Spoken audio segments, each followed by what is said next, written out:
poin sebelum saya masuk ke konteks oligarki. Yang pertama, catatan saya bahwa ibu kota negara itu nanti membutuhkan listrik berarti. Listrik itu ternyata akan disuplai dari PLTA Sungai Kayan yang ada di Kaltara, yang kemarin beberapa waktu yang lalu sangat dibangga-banggakan Jokowi di pertemuan Glasgow di Inggris, bahwa ini adalah energi baru terbarukan. Tapi yang perlu kita catat adalah siapa yang memegang investasi di tempat itu. Itu yang harus menjadi penting buat kita, bahwa investasi besar di tempat itu adalah dari China Power. Pertanyaannya, kalau ibu kota itu mau diselesaikan, matikan listriknya seperti katakan Bang Kozinudin tadi, selesai.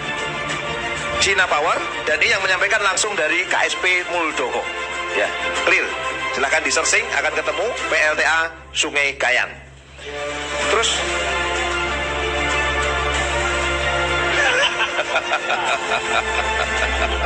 PLTA Sungai Kayan. Baik, kemudian untuk memberikan info lagi, pertama, tahun 2019 Jokowi menyampaikan satu pidato penting kenegaraan, dan kata-kata yang saya catat penting di situ adalah, dengan ini saya mohon izin untuk memindahkan ibu kota negara kita ke Pulau Kalimantan. Aneh yang saya katakan, konteks apa yang menyebabkan Jokowi kemudian mengatakan demikian? Apa landasannya mengatakan demikian? Apakah telah ada persetujuan antara eksekutif dan yudikatif untuk memindahkan ibu kota ke Kalimantan? Tidak ada. Ini juga pelanggaran hukum, Bang. Nambah-nambah hukum sama sampean nih ya. Nanti perlu dikuatkan lagi, saya pikir. Kita bikin laporan lagi. Iya, begitu. Ini pelanggaran hukum berikutnya. Kemudian alasan-alasan yang disampaikan Pak Jokowi. Satu, alasan bencana yang sering menerpa Jakarta. Pertanyaannya, kan tambahan sedikit beberapa poin sebelum. Satu, alasan bencana yang sering menerpa Jakarta. Pertanyaannya, Jakarta sering banjir. Di sana sering banjir nggak? Sering banjir juga. Pindah banjirnya di sana. Pindah banjirnya di sana, itu kan. Kemudian yang kedua, pemerataan pembangunan. Ini yang menarik. Data yang saya tulis langsung dari Indef, yang disampaikan langsung oleh Rizal Taufikur Rahman, Head of Center of Macroeconomic and Finance Indef. Dikatakan bahwa ada yang mengatakan bahwa waktu itu kenapa harus pindah ibu kota, karena Jawa itu lebih banyak mendapatkan PDB, sementara di sana lebih rendah. Ya. Pemerataan apa yang akan disampaikan di sana? Hasil penelitian dari Rizal Taufikur Rahman disampaikan di situ oleh Indef, bahwa pemindahan kota ke Kalimantan itu dalam jangka pendek hanya akan meningkatkan pendapatan sekitar 0,02% dalam jangka pendek. Jangka panjangnya 0,00%, nggak ada perubahan sama sekali. Terus kemudian untuk Kalimantan Timur itu di data yang sampaikan Rizal Taufikur Rahman Indef, untuk khusus Kalimantan Timur itu paling hanya meningkatkan pendapatan sekitar 6,83% saja.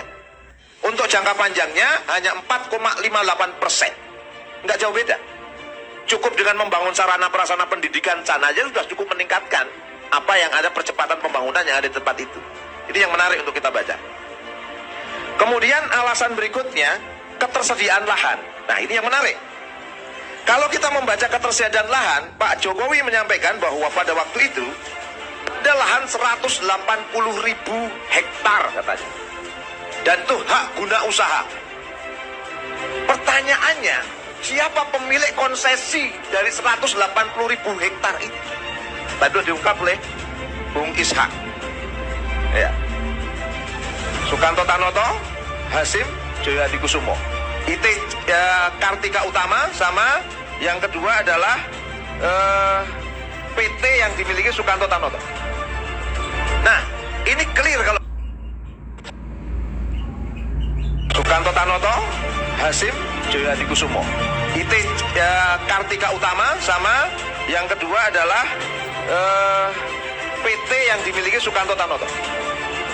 Nah, ini clear kalau kita lihat. Yang menarik lagi, tahun 2019 itu meminta lahan sekitar 180 hektar, 180 ribu hektar. Ternyata 2020 meningkat 256.142 hektar perluasan. Ternyata perluasan itu menambah beberapa perusahaan tambahan. Salah satu perusahaan yang terus adalah PT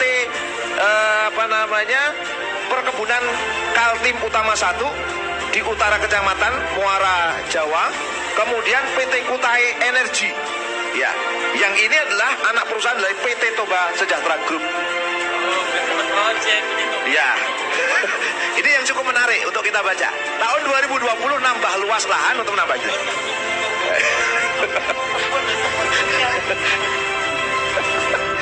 Oke, teman-teman bisa membaca masing-masing lah konteks ini ya. Nah, berarti lahan-lahan di tempat itu ada kurang lebih 144 izin usaha pertambangan dan selebihnya adalah izin usaha terkait dengan perkebunan, kehutanan, kemudian terkait dengan perkebunan kelapa sawit. Nah, konsesi-konsesi ini kan milik mereka HGU. Berapa waktu yang lalu Mata Najwa mewawancarai Isranur, Gubernur Kalimantan Timur. Dikatakan, oh mereka suruh pergi saja nanti. Oh mereka juga punya cinta tanah air. Saya katakan bahwa swasta itu bicaranya cuan. Sekarang mereka suruh pindah dari HGU itu, balasannya apa? Pastinya begitu dong. Makanya muncul spekulasi bahwa itu nanti akan diganti dengan gedung-gedung yang ditinggal setelah dari Jakarta misalnya, atau digantikan dengan izin-izin usaha di tempat-tempat yang lainnya. Artinya ini kembali oligarki lagi yang bermain konsesi ini, ya. Kemudian kalau makanya muncul spekulasi bahwa itu nanti akan diganti dengan gedung-gedung yang ditinggal setelah dari Jakarta misalnya, atau digantikan dengan izin-izin usaha di tempat-tempat yang lainnya. Artinya ini kembali oligarki lagi yang bermain konsesi ini, ya. Kemudian kalau kita membaca lagi, Jokowi menyampaikan bahwa mendapat dukungan penuh dari masyarakat lokal di sana. Ini sangat mengerikan sekali. Hampir undang-undang ini, rancangan undang-undang IKN ini, kurang sekali partisipasi masyarakat. Konsultasi publiknya sangat lemah sekali. Seberapa banyak orang-orang terdampak, masyarakat terdampak yang diajak bicara? Nelayan, petani, pekebun. Apakah sudah banyak yang diajak bicara tentang ini? Nelayan-nelayan di Teluk Balikpapan, itu sekian banyak orang. Terus kemudian para penggiat-penggiat alam, apakah sudah diajak bicara? Hampir sangat sedikit sekali. Bagaimana mungkin dari tanggal berapa berarti ya? Surprise itu masuk itu tanggal 29 September 2021. Terus sekarang berapa banyak yang tahu tentang hal ini? Seberapa banyak melakukan konsultasi publik? Konsultasi publik ke kampus-kampus dong. Masyarakat petani aja di kampung-kampung datangnya ke kampus-kampus. Buru-buru bisa mendapatkan pandangan-pandangan dari mereka. Sementara mereka yang akan mendapatkan dampak dari ini semua. Salah satu dampak yang akan muncul adalah banjir itu tadi. Kenapa banjir? Sederhana saja. Saya ingin menggambarkan begini. Kita tahu bahwa lahan 180.000 hektar itu sebelumnya adalah hutan tanaman industri dan juga hak pengelolaan hutan, HPH.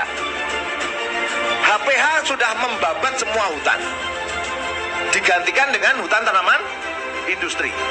Artinya wilayah itu sudah tidak mampu secara maksimal. Makanya muncul spekulasi mal menjadi catchment area. Catchment area itu berarti kalau hujan turun bisa nyerap. Apalagi ditambah tanahnya tanah batu bara, tanah liat, tanah lempung, tanah berpasir, sulit untuk menyerap.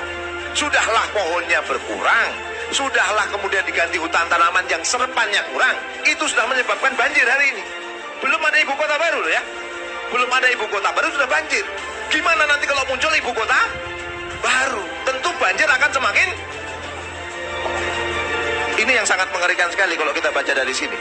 Nah, oleh karena itu, kalau kita baca konteks ini, maka siapa yang akan diuntungkan dari konteks ini? Pertanyaannya. Konsesi yang miliki hak guna usaha siapa? Kemudian yang kedua, proyek-proyek. Mulai dari tadi proyek untuk pengadaan air, nanti proyek untuk pembangunannya, proyek-proyek yang lainnya, termasuk juga nanti siapa yang akan dapat untung pelabuhan dari lalu lalang. Satu pintu saja. Satu pintu untuk melewati, untuk lewat sampai ke calon ibu kota baru itu. Satu pintu saja, yaitu melewati apa yang disebut dengan Teluk Balikpapan. Dan yang punya pelabuhan itu hanya dua tadi saja. Grupnya Hasim, grupnya Tanoto. Terus siapa sing untung kira-kira dapat pelabuhan yang enak gitu. Lalu lalang. Dia yang kuasai di sini. Ini yang cukup menarik untuk kita baca. Oke, kemudian kalau kita lanjut diskusi kita, selain proyek-proyek yang semakin ditambah, itu nanti juga muncul penunggang-penunggang gelap, saya mengatakan. Kenapa? Bayangkan, ibu kota baru tetapi memiliki 10 bagian-bagian yang di situ itu saya menganggap terlalu beban buat ibu kota baru. Ada smart city, ada kemudian wilayah agroindustri, ada wilayah lagi untuk industri energi baru terbarukan, motor listrik akan ada di situ. Terus kemudian nanti ada wilayah-wilayah yang isinya ada 10 area. Ibu mal menjadi catchment area. Catchment area itu berarti kalau hujan kota yang jumlahnya hanya sekian hektar dibebani dengan 10 beban. Sekarang pertanyaannya, siapa yang meminta 10 tadi itu? Ini yang saya katakan kemungkinan ada penunggang-penunggang gelap. Tentu penunggang gelap bukan Rizky Awal, bukan Bang Edi. Tetapi penunggang gelap ini sangat besar kemungkinan adalah oligarki. Oke. Kemudian yang keempat itu adalah terkait dengan pendanaan. Pendanaan tadi sudah disampaikan APBN paling hanya sekitar 89 triliun. Sementara kebutuhannya 466, kemungkinan akan meningkat 3 kali lipat. Pertanyaan, dari mana itu nanti akan diambil? Skema yang dibangun sekarang ini adalah skema namanya KPBU. Ya, ini yang menjadi pertanyaan banyak kalangan ini. Ya, kerjasama antara pemerintah dan badan usaha. Ini seperti konsep public-private partnership. Bagaimana kepentingan-kepentingan publik diserahkan kepada swasta. Pertanyaannya, ini nanti akan membebani APBN atau tidak? Ujungnya ya tetap harus yang bayar APBN. Ini yang menjadi pertanyaan. Apalagi kalau nanti sistemnya sewa di tempat itu. Bayangkan, pemerintah harus sewa gedung di tempat itu, sewa tempat di tempat itu. Di mana kedaulatan kita, kalau kita katakan. Nah, inilah sistem oligarki. Pertanyaan kita, oligarki ini muncul dari konsep apa sebenarnya? Oligarki ini muncul dari konsep apa? Ini harus dicatat secara khusus.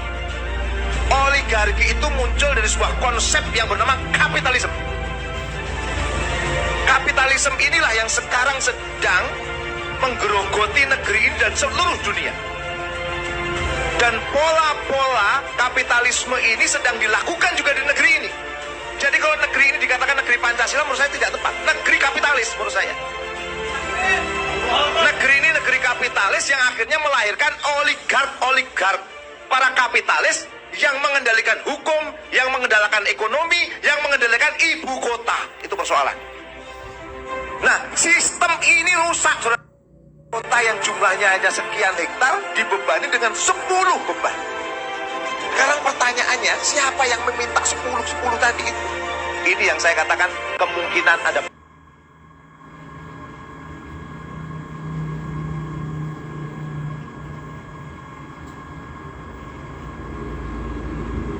penunggang